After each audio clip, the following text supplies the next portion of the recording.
بڑھاپے میں حسن سلوک کا خصوصی حکم۔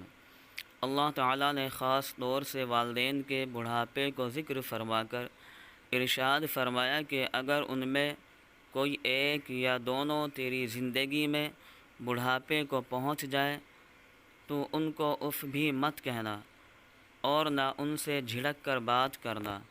حضرت تھانوی رحمۃ اللہ علیہ نے بیان القرآن میں اف کا ترجمہ ہوں سے کیا ہے کہ اگر ان کی کوئی بات ناگوار گزرے تو ان کو جواب میں ہوں بھی مت کہنا۔ اللہ رب العزت نے بڑھاپے کی حالت کو خاص طور سے اس لیے ذکر فرمایا کہ والدین کی جوانی میں تو اولاد کو نہ ہوں کہنے کی ہمت ہوتی اور نہ ہی جھڑکنے کی۔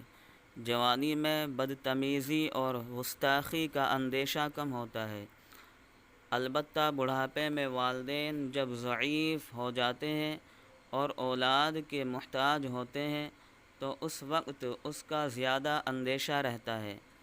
پھر بڑھاپے میں عام طور سے ضعف کی وجہ سے مزاج میں چڑچڑاپن اور جھنجھلاہٹ پیدا ہو جاتی ہے۔ بعض دفعہ معمولی باتوں پر بھی والدین اولاد پر غصہ کرتے ہیں، تو اب یہ اولاد کے امتحان کا وقت ہے کہ وہ اس کو برداشت کر کے حسن سلوک کا مظاہرہ کرتے ہیں یا ناک منہ چڑھا کر بات کا جواب دیتے ہیں۔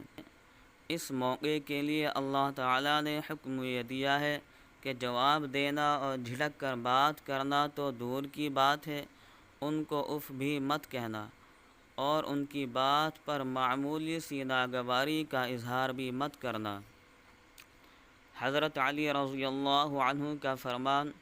حضرت علی رضی اللہ عنہ نے فرمایا کہ اگر والدین کی بے ادبی میں اف سے کم درجہ ہوتا تو بھی اللہ جل شانہ اس سے بھی حرام فرما دیتے۔ حضرت مجاہد رحمۃ اللہ علیہ کا قول ہے، حضرت مجاہد رحمۃ اللہ علیہ نے فرمایا کہ اگر والدین بوڑھے ہو جائیں اور تمہیں ان کا پیشاب دھونا پڑ جائے تو بھی اف مت کہنا، کیونکہ وہ بچپن میں تمہارا پیشاب پاخانہ دھوتے تھے۔